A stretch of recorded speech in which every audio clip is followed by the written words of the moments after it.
Mga kaibigan, si dating Pangulong Duterte at Bato de la Rosa nagsalita na po o kang ramdam na nila ang epekto ng ICC, epekto ng investigasyon ng Kongreso sa extrajudicial killing, human rights violation, at saka ito po mga galaw at statement ng gobyerno, especially ng Solicitor General, ng Justice Secretary. Pakinggan po ninyo. Ang report na ito galing po sa News 5. Thank you sa News 5. At yung Channel 5 News 5, isa sa mga legitimate news organization dito sa ating bansa. Posible umanong nakikipag-usap na ang gobyerno ng Pilipinas sa International Criminal Court tungkol sa investigasyon ng war on drugs ayon sa isang abogado ng ICC. Iginiit naman ni Senator Bato de la Rosa na posibleng mauwi sa constitutional crisis ang panghihimasok ng ICC sa ating bansa. Narito ang aking report. ICC? Si Duterte. ICC, masakir dito, masakir doon. Patay yung Amerikano, ilang pinatay. Ano ang ginawa ninyong mga ICC kayo, mga pinagmumura niya. Karaming injustice, karaming violence. Senseless. Yan ang bagong patutsada ni dating Pangulong Rodrigo Duterte laban sa International Criminal Court nang mag-guest siya sa Basta Dabawenyo YouTube channel ng kanyang anak na si Davao City Mayor Baste Duterte. Muling iginiit ng dating Pangulo na walang kapangyarihan ng ICC para makialam sa investigasyon ng extrajudicial killing sa bansa noong kasagsagan ng drug war. Ng ICC, I do not recognize that. Yan ang tanong ko muna is jurisdiction. Correct. Abogado ako jurisdiction. Si Senador Ronald Bato de la Rosa naman na pangunahing suspect sa drug war investigation ng ICC sa mga kapwa senador nakiusap. Kailangan daw bantayan ng Senado at huwag hayaang mauwi sa constitutional crisis ang anyay panghihimasok ng ICC sa ating bansa. This is not merely an issue of the ICC against former President Duterte. This is in fact a looming constitutional crisis. Nanawagan din si De La Rosa kay Pangulong Bongbong Marcos na panindigan ang kanyang mga naunang pahayag na hindi kikilalanin at hindi makikipagtulungan ang Pilipinas sa ICC.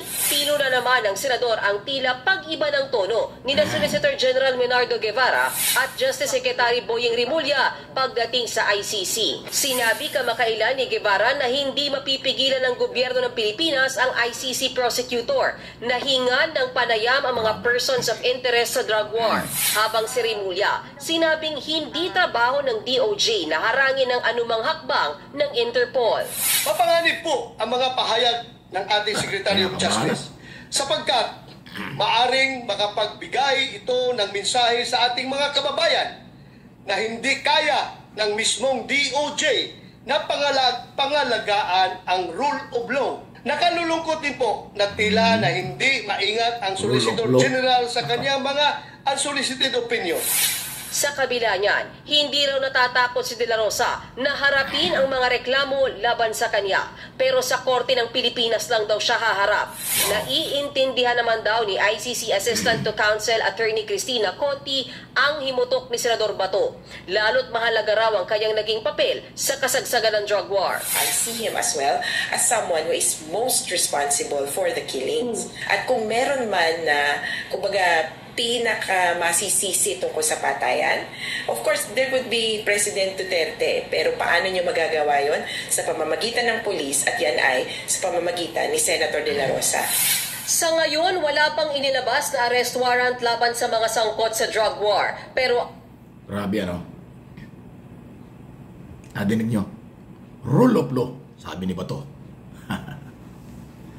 Kung pinairal ang rule of law, ay di walang human rights violation. Walang investigasyon ang ICC. Alam pala nyo ang rule of law, bakit hindi nyo ginawa?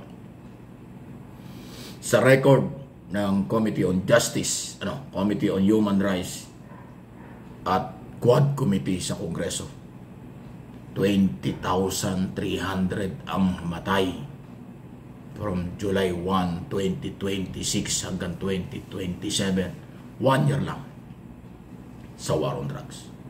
So ayun yan So, gusto sila crisis, aabot kaya doon. So, ang akin pong analysis, interpretation dito sa mga pahayag na ito ni dating Pangulong Duterte at Bato de la Rosa, ramdam na nila, nararamdaman na nila ang galaw ng ICC at galaw ngayon ng gobyerno. Alam nyo kasi, masyado ko kasi kayong bumabati ko sa gobyerno eh. Ngayon, kailangan pala nyo ang gobyerno. Bakit kung banatan nyo ang gobyerno, gano'n-gano'n na lang? Kung personalin ni Duterte si Pangulong Marcos na bangag-bangag na presidente, adik na presidente, at kung ano-ano pa. Tapos ngayon may kailangan kayo. Although si Duterte ang panindigan, wala daw yung ICC. Wala, sige. Wala pala wala. Yan ang paniniwala mo. Si Bato naman, naghahanap na ng kakampi. Tinatawagan niya ng pansin ng mga senador na siya daw ay proteksyonan, parang ganon, pangalagaan daw ang rule of law. Oh my goodness. Okay? Ay alam po ninyo, sa tindi po nung Quad Committee na binuo ni Speaker dyan sa Kongreso, Committee on Human Rights, Committee on Public Order and Safety, Committee on Illegal Drugs at Public Account. Antindi po nung na-discover nila sa extrajudicial killing, human rights violation, POGO operation, drugs operation, lahat illegal sa nakaraang administrasyon. Monitor ng ICC yan dahil public document yan. Alam nila yung mga umiiyak na mga biktima sa harap ng komite. At alam din nila yung pag-amin ng mga pulis na sumalang sa hearing na mayroong paglabag sa karapatang pantao ang nakaraang gobyerno. On record yun. So, sabi ng Kongreso, public document yan, hindi na pwedeng, kahit sino pwedeng makuha yan. Kaya kinukuha rin yan. Nakakakuha ng impormasyon ang ICC. Actually, ang ICC, kahit hindi na mag-imbestiga sa dami ng lumabas sa committee hearing, pwede na lang gamitin yun. Excuse me po. Excuse me po, talagang namamalat pa ako. Grabe. Ayan. Ramdam na ni Duterte at Bato de la Rosa ang hagupit ng batas dito at batas sa ICC. Wala tayong magagawa. Doon sa ICC, matagal ko na sinabi, Pilipino ang complainant, hindi gobyerno. Mga biktima ng human rights violation na Pilipino ang nagreklamo, nagfile ng kaso before ICC. Hindi si Pangulong Marcos, hindi ang gobyernong ito. Ang gobyernong ito, naama na lang ang ipinamanang problema ng nakaraang gobyerno. Paano ngayon yan? So, ano ang inyong masasabi niyan sa mga sinasabi ni Duterte at Bato de la Rosa sa kanilang mga problema ngayon?